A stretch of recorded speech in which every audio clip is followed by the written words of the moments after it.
December 31 రానే వచ్చింది. ఈ సంవత్సరం ఏమో కానీ కష్టాలన్నీ మాకే వచ్చినాయి. అలాగూ ఇబ్బంది పడసాగి 1, 2 అయితే భరిస్తాము, కానీ ఎన్ సిరీస్ ఆఫ్ కష్టాలు ఎలాగ భరించేది? ఇప్పుడు వస్తుంది, అది కదా ఇంపార్టెంటు. డిసెంబర్ 31 వస్తుందా, జనవరి 1 వస్తుందా? ఈ సంవత్సరంలో తప్పైన సందర్భాలు కోకొల్లలు అయితే తిరిగి రావచ్చు. ఈ దినాన మనం తండ్రికి, ప్రభువారికి ఎంత దూరంగా వెళ్ళిపోయినా వాస్తవమైన సంగతి ఏంటంటే ఆయన మన నుండి దూరంగా వెళ్ళిపోలేదు. ఈ తప్పైన కుమారుని గురించి ఒక 5 విషయాలు మనం చదివిన వాక్యములో పరిగెరుకోవటానికి ప్రయత్నం చేస్తాం. ఈ 15వ అధ్యాయము లేదా తప్పైన కుమారుని యొక్క ఉపమానము క్రైస్తవ లోకానికి సుపరిచితం. ఇది మాటల్లో ఎంత సుపరిచితమో అనుభవంలో కూడా అంతే సుపరిచితం. ప్రవచనంలో ఎంత సుపరిచితమో ప్రవర్ధనలో కూడా అంతే సుపరిచితం. ఇది చెవులకి ఇంత పరిచయమో హృదయానికి కూడా అంతే పరిచయం. అందుకే తప్పైన కుమారుని యొక్క సంగతులు ఏంటి?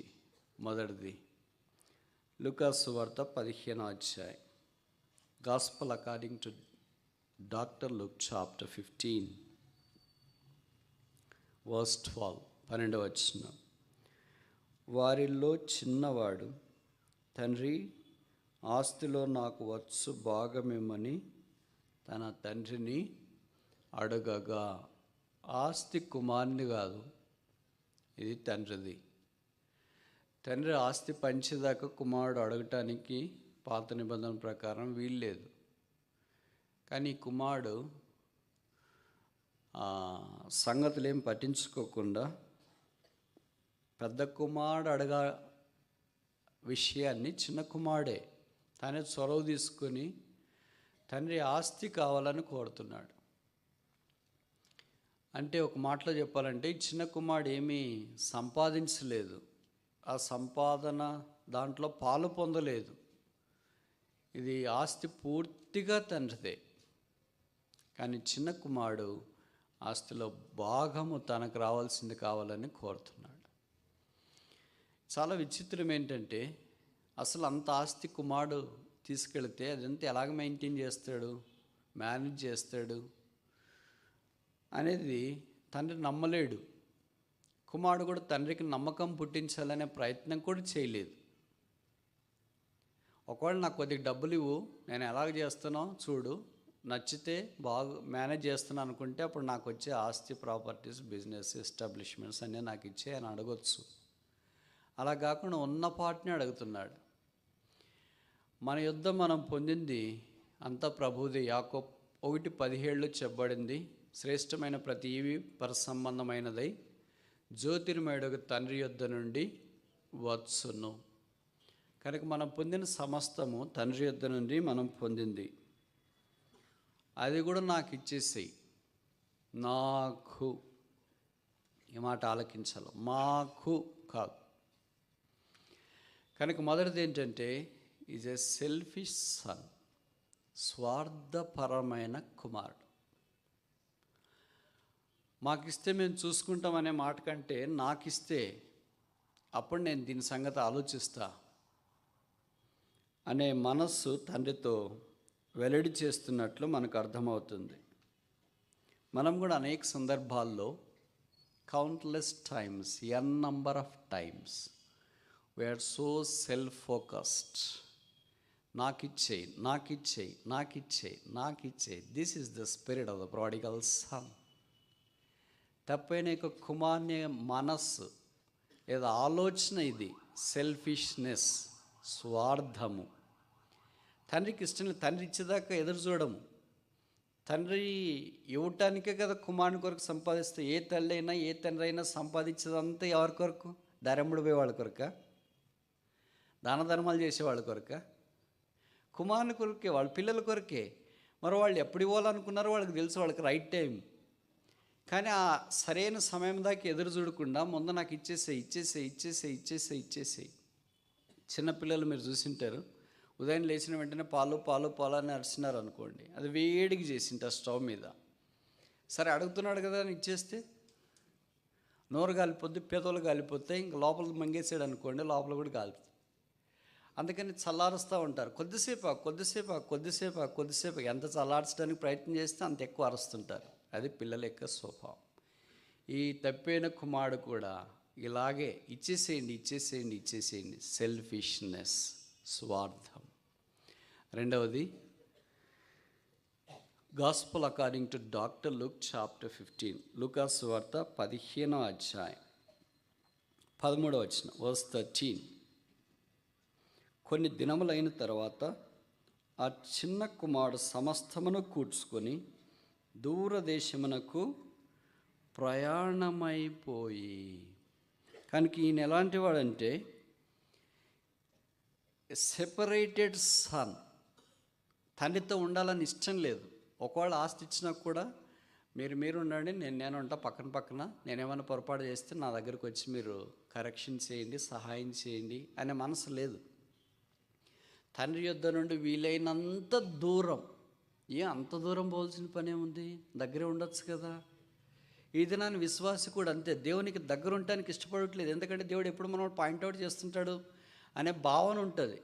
తండ్రి ఎప్పుడు నన్ను విసిగిస్తాడనే భావన కుమారులు ఉన్నంత దాకా తండ్రి నుండి దూరంగా వెళ్ళటానికి ప్రయత్నం చేస్తాడు. కానీ తండ్రి ఎప్పుడు నన్ను ప్రేమతో శిక్షిస్తాడు, గద్దిస్తాడనే కుమారుడు తండ్రికి దగ్గరలో ఉండటానికి ప్రయత్నం చేస్తాడు. ఈ కుమారుడు తండ్రికి దూరంగా వెళ్ళిపోయాడు. మన జీవితం కూడా అదే. దేవుడిచ్చిన దాన్ని తీసుకొని జీవం అనేదో, బ్రతక అనేదో, జన్మ అనేదో, లోకపరమైన భాషలో చెప్పాలంటే డబ్బలు అనేదో, అందం అనేదో, చదువు అనేదో, తల్లిదండ్రులు అనేదో, మనకు దేవుడిచ్చినవన్నీ మనం తీసుకొని ఇంకేం చేస్తామంటే దగ్గర ఉన్నాం. మీరు గమనించినట్లేదు, పిల్లలకు చాక్లెట్ ఇవ్వండి, మరి మీ దగ్గర ఉంటారా? టాయ్ ఇవ్వండి, మరి మీ దగ్గర ఉంటారా? వారికి మొబైల్ ఫోన్ ఇవ్వండి, మీ దగ్గర ఉంటారా? అది కావాలన్నాడు మీ దగ్గరకు వస్తారు. వాళ్ళకి మొబైల్ ఫోన్ ఇచ్చిన వెంటనే ఇంక అంతే, దొరికితే అనుకో. చాక్లెట్ ఇచ్చిన వెంటనే దొరికితే అనుకో, పరిగెత్తిపోతున్న మన కళ్ళెదట్టే. ఎందుకంటే మళ్ళీ తీసుకుంటారేమో, తీసుకోరు. కానీ వాళ్ళ ఫీలింగ్ అది చైల్డిష్నెస్. మనం కూడా దేవుని యొద్ద నుండి దూరంగా వెళ్ళాం. Separated from father. తండ్రికి దూరంగా వెళ్ళుట చాలా విషాదకరమైన సంగతి. తండ్రికి దూరంగా వెళితే కలిగే నష్టాలు మనకంటే తప్పైన కుమారుని అడిగితే చాలా వివరంగా చెప్తాడంటే తప్పు కాదేమో. కనుక మొదటి లక్షణం ఏంటంటే ఈజ్ ఏ సెల్ఫిష్ సన్, స్వార్థపూరితమైన కుమారుడు. రెండవది సెపరేటెడ్ సన్, తండ్రి యొద్ద నుండి దూరంగా వెళ్ళిన కుమారుడు. మూడవది 15వ అధ్యాయం లూకాసు వార్త 13వ వచనం ఆఖరి వరుస. Gospel according to doctor Luke chapter 15 verse 13 last part.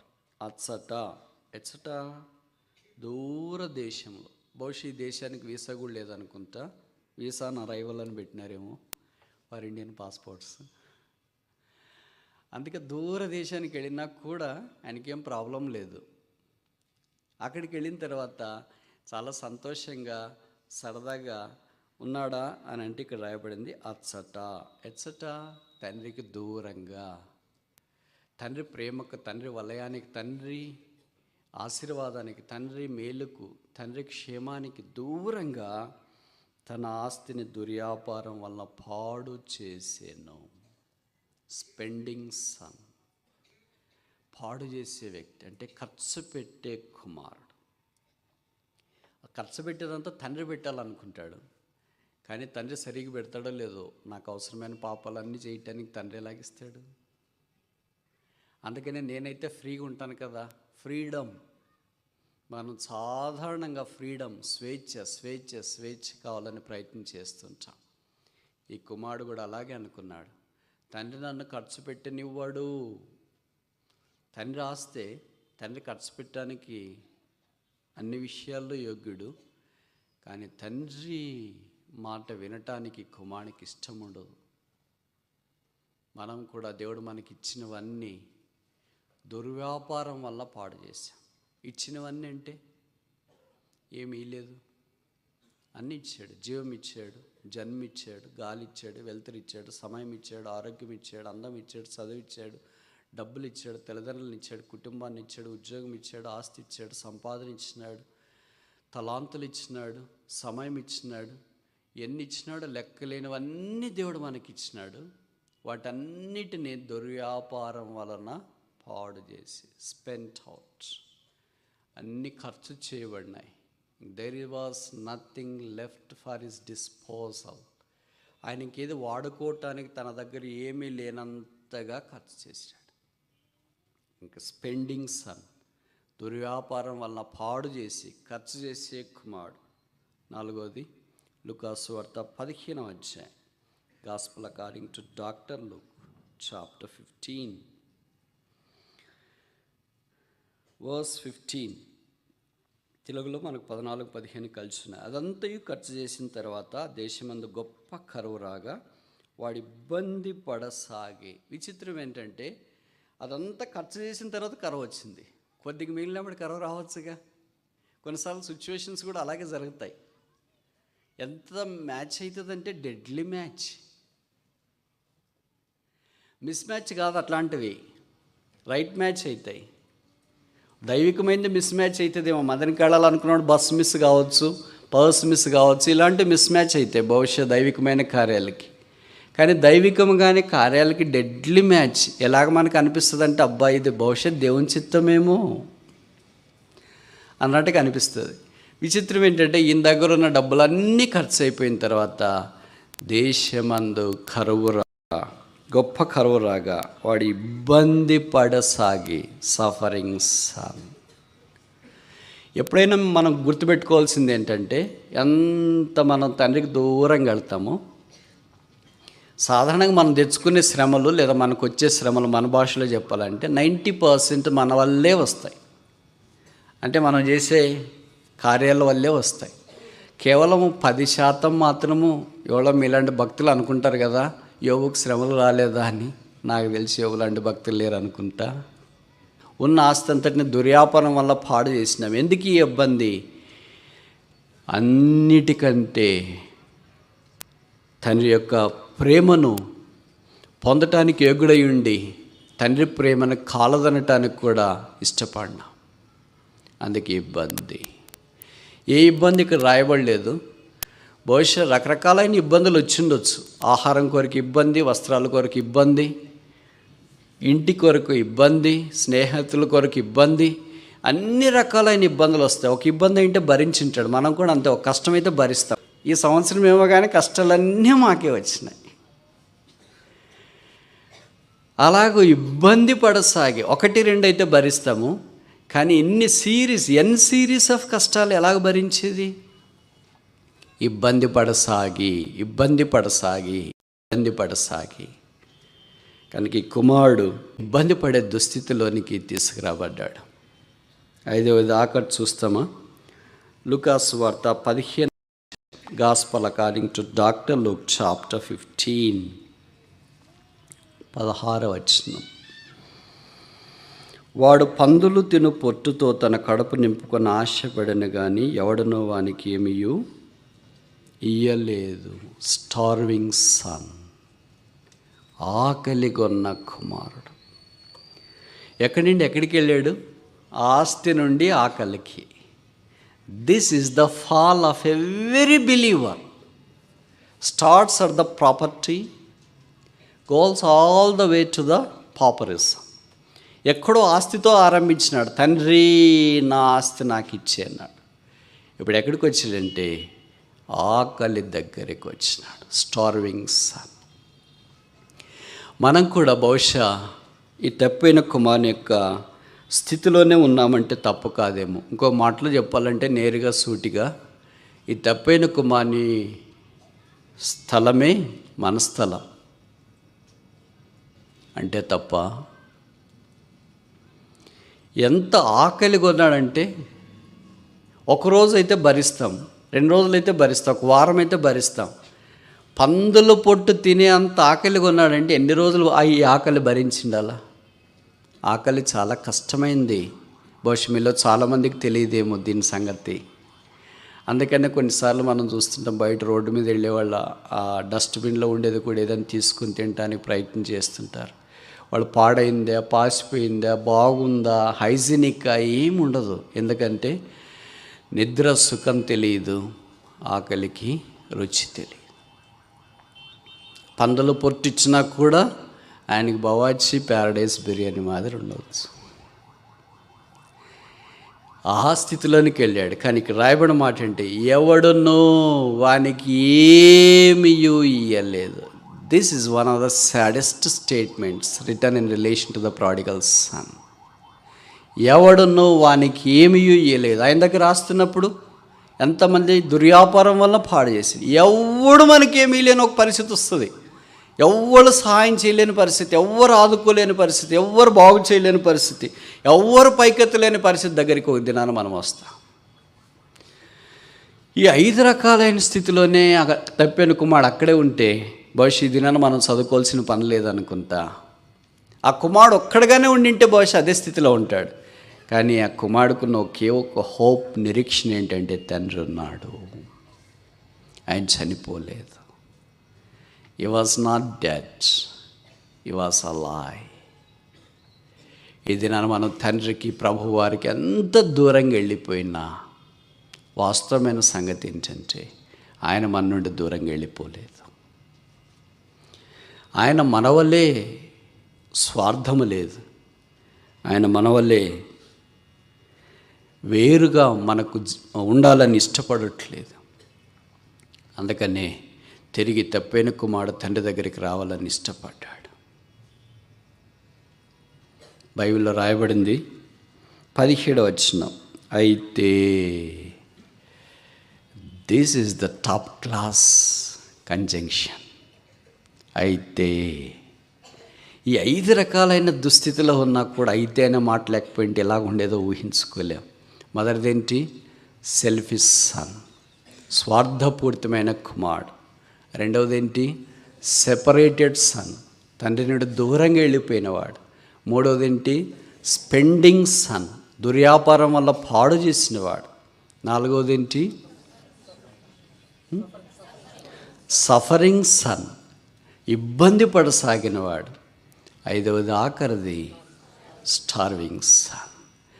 This is the pathetic colourful picture of every fallen believer. There is no grim picture other than the picture of the prodigal son. That's you and I. నీవు నేను ఆ స్థితిలో ఉన్న ఆ చిత్రపటం కంటే ఇంకా దినస్థితిలో ఉన్న చిత్రపటం బహుశా ఏది లేదంటే తప్పు కాదేమో. అయితే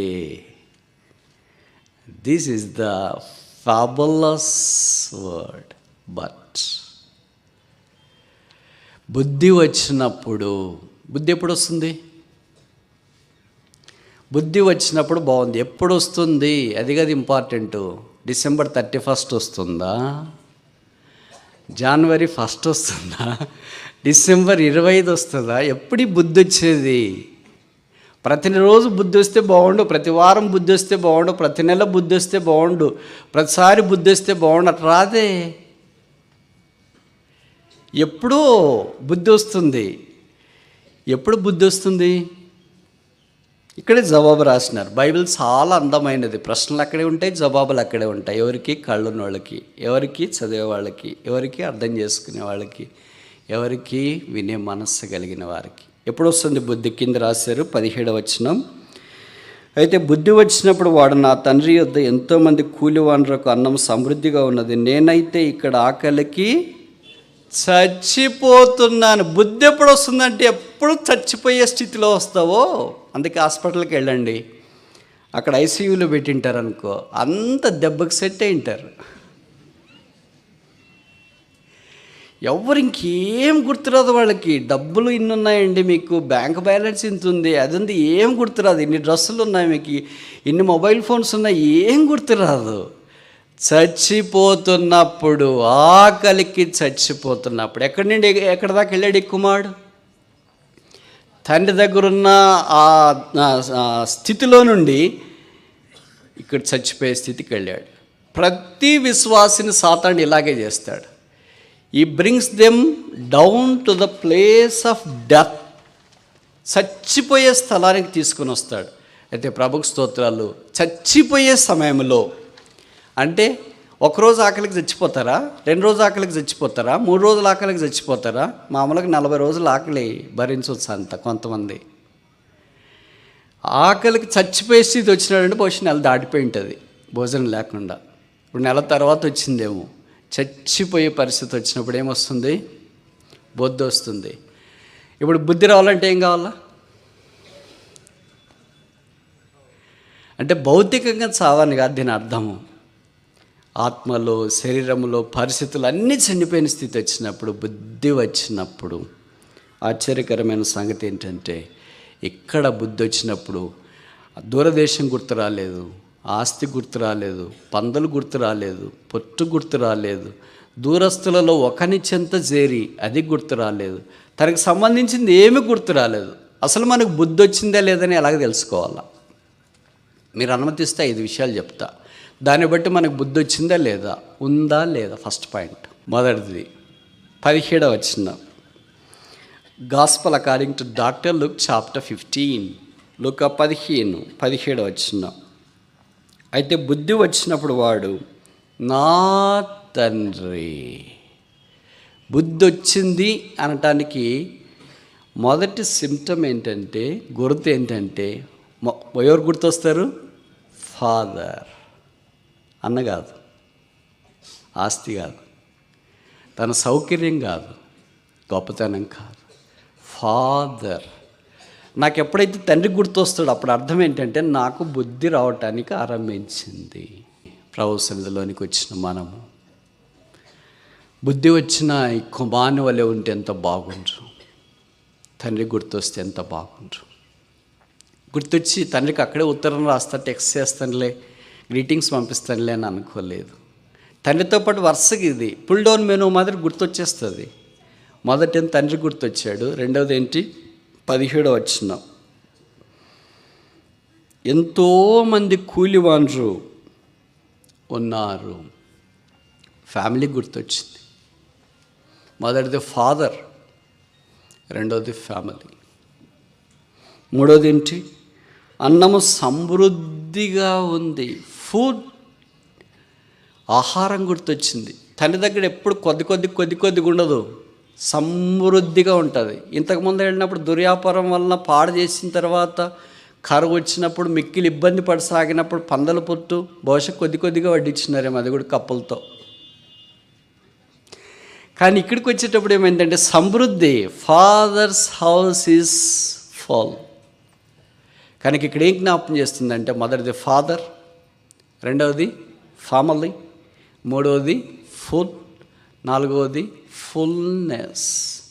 తండ్రి దగ్గర ఎప్పుడు సమృద్ధి ఉంటుంది. అందుకే మీరు గమనించినారు లేదా, పాత నిబంధనలో సన్నిధి రొట్టెల బల్ల దగ్గర 12 రొట్టెలు పెడతారు, ఒక్కొక్క గోత్రానికి ఒక్కొక్క రొట్టె. ఎవరికి ఏం తక్కువ లేదు, ఇద్దరు కలిసి షేర్ చేసుకోండి అని మన మాదిరి ఏమి ఉండదు. షేరింగ్ 1/2 కాదు. అక్కడ ఒక్కొక్క గోత్రానికి ఒక్కొక్క రొట్టె తినాల్సిందే. విచిత్రం ఏంటంటే, ఇంకా దేవుని యొక్క వాక్యంలో మనం చూస్తాం. లూకాసు సువార్త 16వ అధ్యాయంలో ధనవంతుడు ఉన్నాడు, ఆయన బల్ల ఉంది, బల్ల మీద నుండి పడు రొట్టె ముక్కల చేత లాజరు లాంటి వాడు తృప్తి పొందినాడు.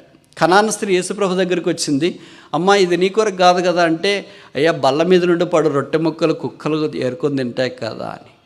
అంటే ఈ తండ్రి దగ్గర బల్ల ఉంది, ఆ బల్ల మీద నుండి, బల్ల మీద మాత్రమే కాదు కొన్ని కింద పడేటట్టు కూడా ఉన్నాయి. ఎప్పటి కింద పడతాయి? ఎక్కువైతేనే కదా. మనం కూడా ఎప్పుడు ప్లేట్లో ముక్కలు తక్కువ ఉన్నప్పుడు 2-3 ముక్కలు వేసినప్పుడు ముద్దగా తింటాం. ఆ 2-3 ముక్కలు ఇన్ని వేసినారు అనుకోండి, ఇది బాగలేదు, గొంతు, ఇది చర్మము, ఇది అది ఇది అన్నీ పక్కన పడేసి ఏదో 1-2 తిని ఏం బాగలేదు. ఎందుకంటే ఇంత వడ్డించినారు. అదే 2 వడ్డిస్తే ఖచ్చితంగా అలాగే ఉంటుంది. ఈ తండ్రి దగ్గర సమృద్ధిగా ఉంది. అందుకే తండ్రి ఎప్పుడు సమృద్ధిగా ఉంటాడు.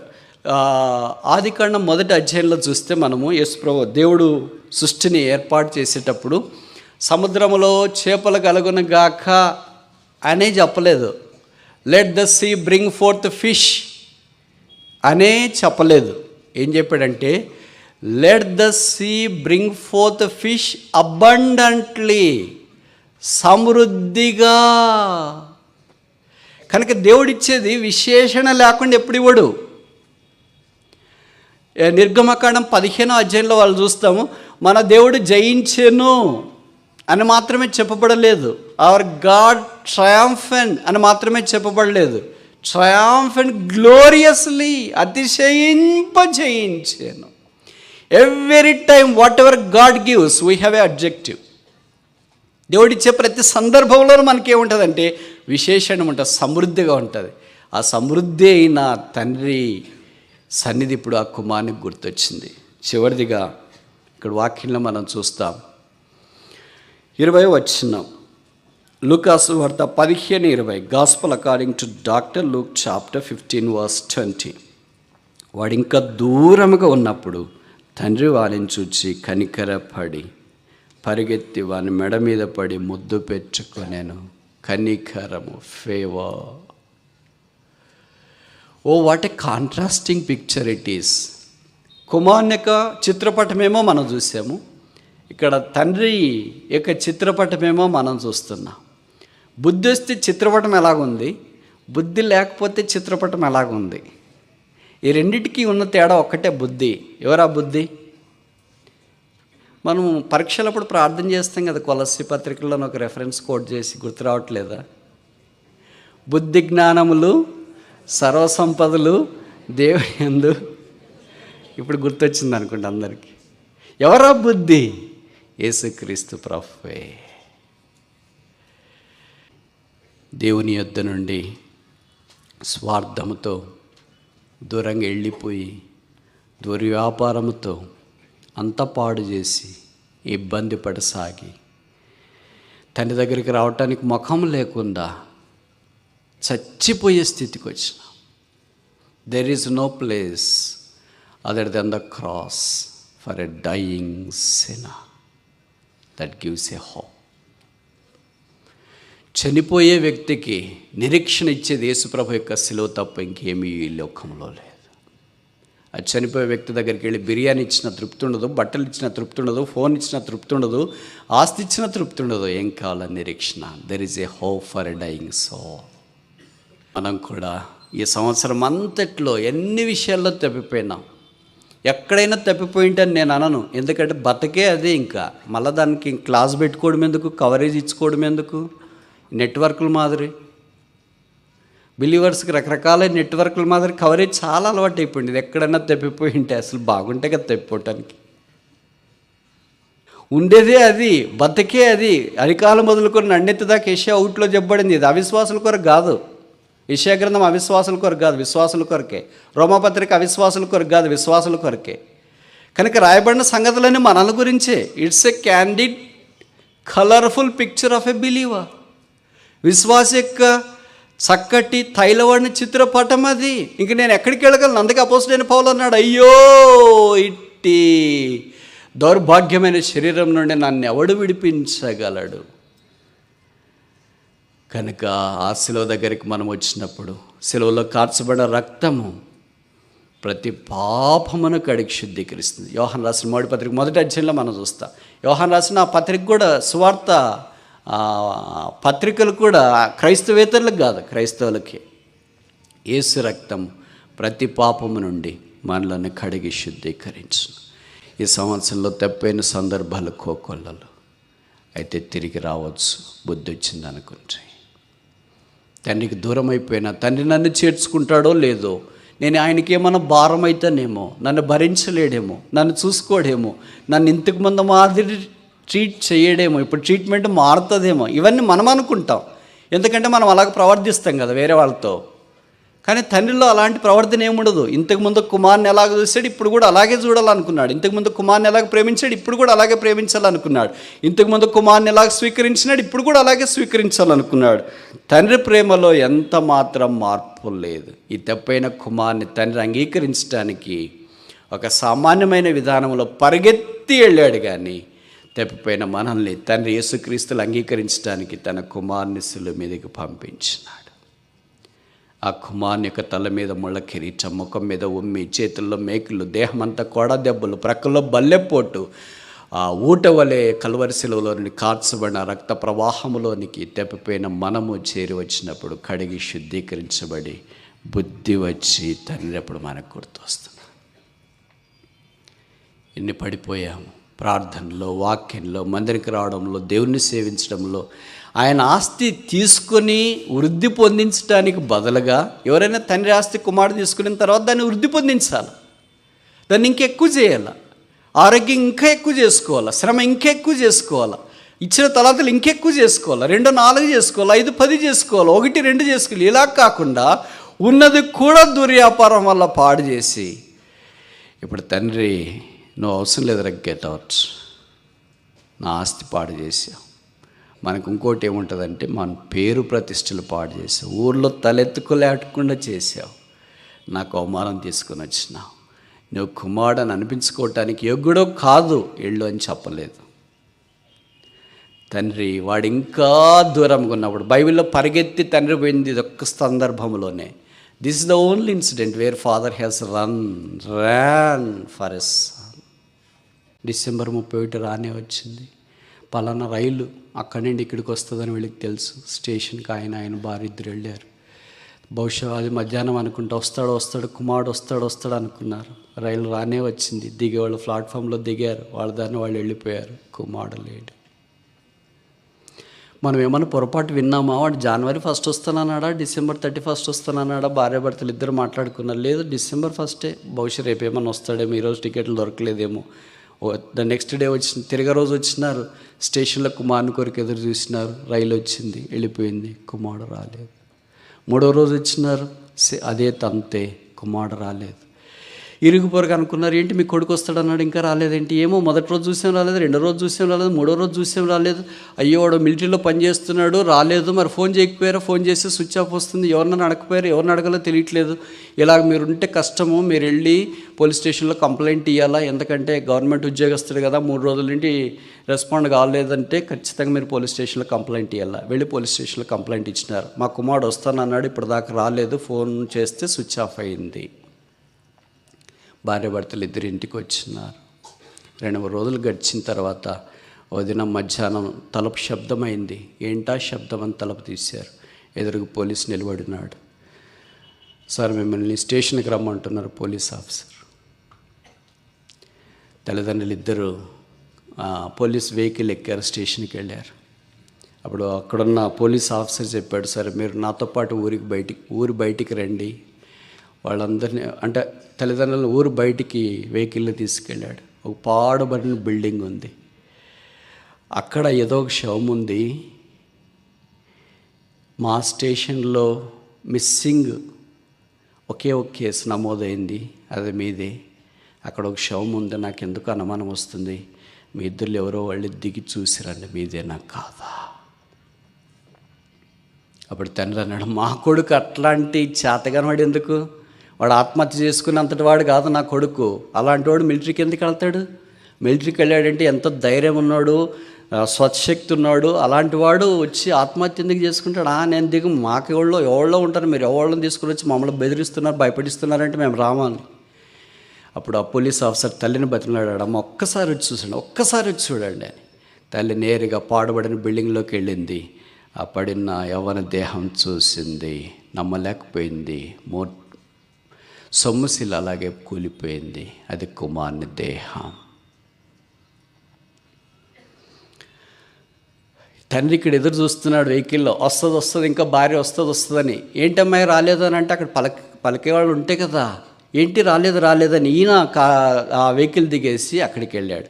అప్పటికి ఆమె కింద పడి స్పృహ కోల్పోయింది. చూస్తే తన కుమారుడు. కాళ్ళల్లో కాళ్ళు పెట్టాడు, చేతులు, కాళ్ళు చూస్తే తన కుమారుడే. ఏంట నా కుమారుడు ఇలాగైపోయాడు, ఎందుకు ఇలాగ జరిగింది? ఆయన అటు ఇటు ఎతుకుతూ ఉంటే జోబిలో ఉత్తరం కనిపించింది. ఉత్తరం తెరిచి చూశాడు. ప్రేమగల తల్లిదండ్రులకు మీ కుమారుడు రాయి ఉత్తరం ఏమనగా, నేను మిలిటరీకి వెళ్ళాను, దేశానికి సేవ చేస్తున్న దినాల్లో భద్రత కొరకై నా ప్రాణాన్ని అర్పించడానికి వెనకం చేయలేదు. ఆ సందర్భంలో శత్రువు యొక్క దాడిలో నా 2 చేతులు 2 కాళ్ళు తెగిపోయాయి. నేను ఇంటికి వస్తున్నాను కనుక నా చేతిలో నా కాళ్ళు తెగిపోయాయంటే మీరు భరించలేరేమో అని మా స్నేహితునికి కాళ్ళు చేతులు తెగిపోయాయి, మీరు భరిస్తారా అని అడిగాను. మీరు అన్నారు, మాకు భారం అవుతాడేమో. అది నేనే మీకు భారమయ్యేటట్లుంటే ఇంకా నా జీవితం ఎందుకు అని నా జీవితాన్ని నేను ముగిస్తున్నాను. ఇట్లు అంగవైకల్యం కలిగిన మీ కుమారుడు. తల్లిదండ్రుల యొక్క అర్థనాదానికి హద్దు లేదు. ఘోష, ఆర్తధ్వని ఆ స్థలం అంతా మారుమ్రోగిపోయింది. ఆ స్టోరీ కట్ చేసి మనకు అన్వయించుకోవటానికి ప్రయత్నం చేస్తే మన స్థితి అనేక సందర్భాలు అలాగే తలస్తాం. దేవుని గురించి ఆలోచించేటప్పుడు నేను దేవుడి దగ్గరికి వస్తే ఆయనకు భారం అవుతానేమో, ఆయన క్షమించడేమో, స్వీకరించడేమో, అంగీకరించడేమో. నాకు చేతులు లేవు కదా, కాళ్ళు లేవు కదా, ఉద్యోగం లేదు కదా, డబ్బులు లేవు కదా, పెళ్ళి లేదు కదా, ఇల్లు లేదు కదా, వాకిల్ లేదు కదా, నేను దేవుడికి భారం అవుతానేమో. ఏ కన్న తల్లిదండ్రులకైనా 9 నెలలు మోసిన కడుపుకు ఆ కుమారుడు భారమా? కాకిపిల్ల కాకికి భారమా? కోతిపిల్ల కోతికి భారమా? కుక్కపిల్ల కుక్కకు భారమా? జింకపిల్ల జింకకు భారమా? కంగారో పిల్ల కంగారోకు భారమా? సింహపు పిల్ల సింహానికి భారమా? మనిషి బిడ్డ మనిషికి భారమా? దేవుడి బిడ్డ దేవుడికి భారమా? మన స్పందన ఏంటి? తప్పైన కుమారుని వలె తిరిగి ఆయన దగ్గరికి వస్తాం, ఆయన స్వీకరిస్తాడు.